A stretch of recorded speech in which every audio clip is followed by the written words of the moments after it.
Hey, what's up? Welcome to another Dino Reacts. And today we're going to get into the Supreme Court today. We have NBC trying to get the Supreme Court to recuse himself for a flag. So let's hear about what they're talking about. And as always, one more thing, like, comment, and subscribe. Help me move my channel along. I'm a small channel, just trying to get myself started, figuring it out from ground up. But after all, let's get after it. Actions have consequences. And because this country elected Donald Trump in 2016, we have the most extremist Supreme Court in modern history. Yesterday, the New York Times reported that Justice Samuel Alito didn't just fly an upside-down flag outside his Virginia home. He also proudly displayed a flag that has become a symbol of Christian nationalism outside his New Jersey summer home. The flag seen here is called the Appeal to Heaven flag, which, like the inverted U.S. flag, was carried by the rioting insurrectionists at the Capitol on January 6th. Now, some will claim it's a... Okay, first off, I want to get right here. Just because they were carrying those flags on January 6th doesn't mean all of those flags represent some type of fucking something against America. Man, just stop. Once in a while, just stop right there. I'm trying to tell you, man, this campaign of like anything patriotic or nationalist they can point out and then get a movement behind getting it taken down or destroyed has got to stop, bro. And I'm saying the people that get behind it, why? Like, why are you getting behind destroying your own country? It doesn't make any sense to me. And you can't believe these people when they tell you how to feel or tell you what to think. And I want to say this directly to black people. If any of the history of this company, if the root source is from a white person, why is it automatically considered racist? I don't get that. Like, there's a mental something wrong in that type of thinking. Revolutionary War flag, but that symbol fell out of favor and into obscurity.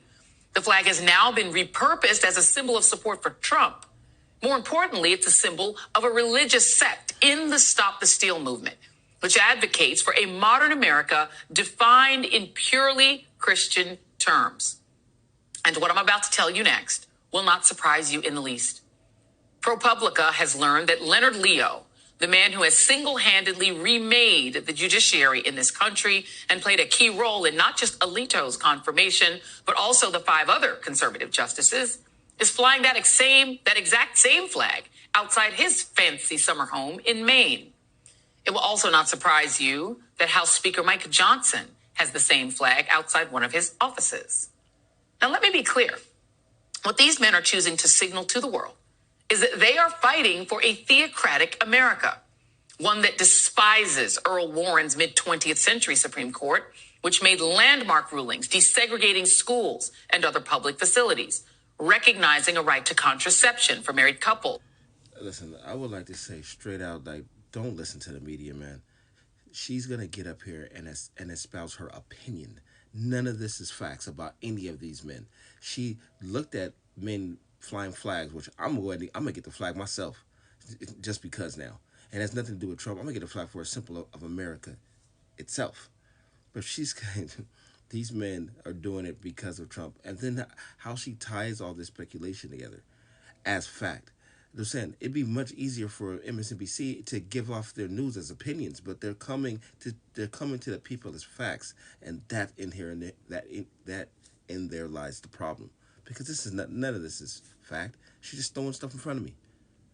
And to interracial marriage, barring state-sanctioned school prayer, and guaranteeing access to public defenders for indigent criminal defendants.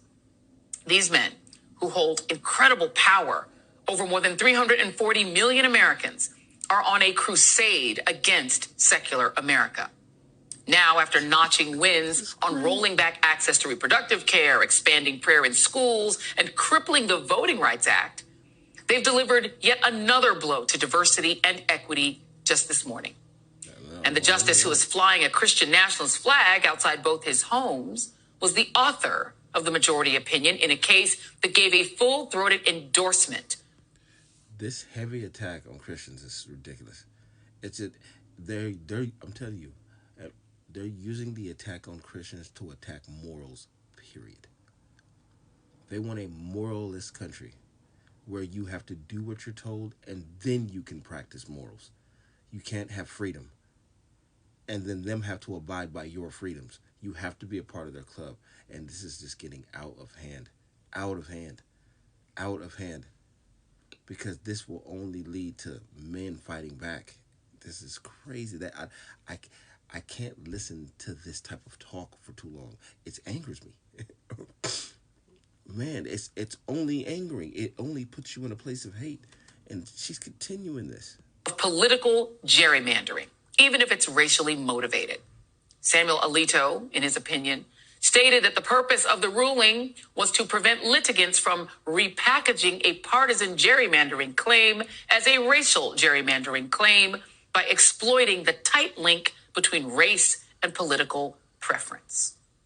He then went on to assault the notion that racism might exist in America at all, writing in his typically indignant prose, when a federal court finds that race drove a legislature's districting decisions, it is declaring that the legislature engaged in offensive and demeaning conduct.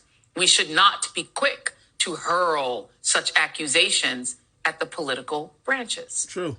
That's right. Alito's sneering words, backed by all of the conservatives on the court, of course, now codify the presumption of white racial innocence into the law.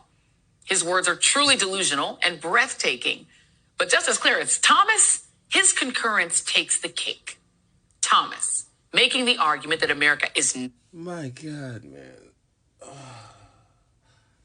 Okay, y'all bearing with me? I'll bear with it too. Man. Not racist and doesn't need the courts to push a fair and just society, assaults the Warren Court's ruling in Brown versus the Board of Education, which found that racial segregation in public schools is unconstitutional. Thomas, whose craving for luxury is exceeded only by his clear self-loathing, faults the Warren Court for taking a, quote, boundless view of equitable remedies through extravagant uses of judicial power to end racial segregation in the 1950s and 60s. That's right. Clarence Thomas, who to America's endless shame succeeded the great Thurgood Marshall, is criticizing the Supreme Court for ruling that a racist system is unconstitutional. Let me just make it plain. Everything she just said right there is a lie. You can look at her face and she knows she's lying. Everything she just said right there is a lie. She completely made that up. Clarence did not say that. This is crazy. Man. The conservative majority does not believe that racism exists. And because they think it doesn't exist, they have now made it easier for Republicans to use redistricting to help white Republicans maximize their political power. Justice Elena Kagan, on behalf of Justices Sotomayor and Jackson, wrote this stinging rebuke. I swear to God, man. These people feed racism. They'll never end in this country. She has such a disdained hate for white people, man. It's incredible. And it's not even needed. Or is it warranted? Just get over it. In their dissent, quote, this court is not supposed to be so fearful of telling discriminators, including states, to stop discriminating. Those actors will often have an incentive to use race as a proxy to achieve partisan ends. Go right ahead, this court says. This is the biggest thing. I don't trust what these people say discrimination or racism is truly what it is. A lot of it can sometimes mean I just don't fucking like you.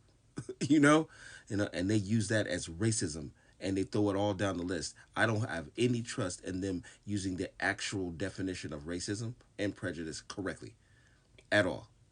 Zero ability. I have no belief in that. States today.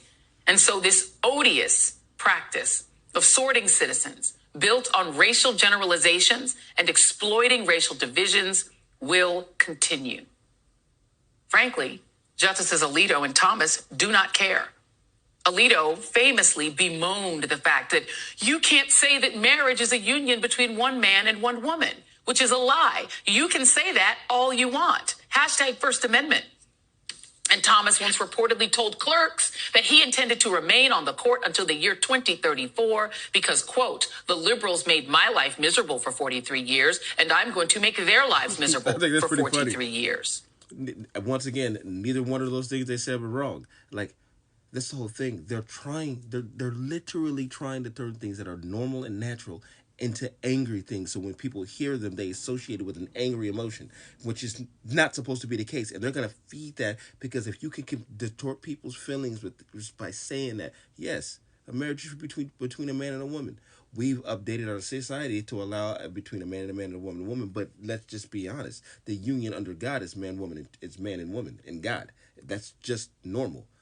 We've accepted those things because we are an empathetic country, but that doesn't make them right. And the fact that they can't see that is beyond me. And the fact that they turn that just by him saying that. And now, if I say, yeah, marriage is supposed to be between a man and a woman, now I'm evil for saying that. That's how they demonize phrases and statements that are just a person's preference. It makes no fucking sense. Excuse my language. Sorry. Folks, this is why elections matter, because it does not stop here. They are coming for the right to contraception. They are coming for the right to gay marriage. Wrong. They are coming for it all. Wrong. Every single 20th century advancement, except for interracial marriage, of course, because that one would affect Clarence and Ginny Thomas, is Martha Ann. Because make no mistake, this is a war on secular America that they intend to win. Joining me now is Derek Johnson, President and CEO of the NAACP, and David Jolly, former congressman and MSNBC political analyst. What we're going to do is get the government out of this. That's the most important thing.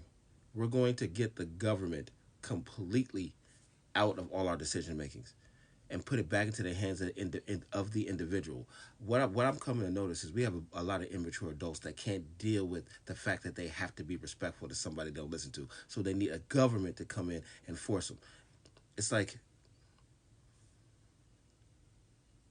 it's like saying two neighbors are living next door to each other, and then my tree is like going over into your yard. As a good human being, I'd be like, oh, that's not my property. I'll cut my tree down. That's how you would go about that. They're in the need of, oh, I didn't cut my tree down when they told me to. Go get the cops. Make the cops make it a whole fucking big thing. And then the cops gonna come over here and make a whole fucking big thing. The cops can't tell me to do nothing.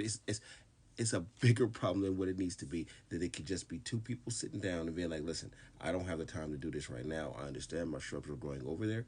Give me a chance and we worked it out. Now, if that doesn't work, then there should be some kind of consequences between the individual. But bringing the government into that is insane. And these people want more and more government, and it's for one thing and one thing only: the control of men. Because we're getting stronger out here. What's gonna happen with men pulling their resources away from women is we're gonna end up having all the power, because we will continue to build the things that are necessary for society to run for ourselves, which in turn benefit women. But we're not gonna put our money into. But hey, if they want to keep going down this road of demonizing very normalized phrases and normalized actions, then they're going to get what they're asking for. And what they're going to ask for is a society where they're not going to be respected. You're putting yourself in a situation where we're not going to respect you, and you're doing it to yourself. So what I would ask now is, he done nothing wrong, completely nothing wrong, and they're going after the Supreme Courts for their opinions. Like, you can't have an opinion, which is basically what she's doing. It's insane. First Amendment, no rights. But once again, as we're digging into this political sphere of understanding, I hope this is going to help you understand again how they misconstrue words on the liberal end to go against conservatives, which is wrong. So I hope to help you guys out with another video today. And as always, like, comment, and subscribe. Chef's kiss.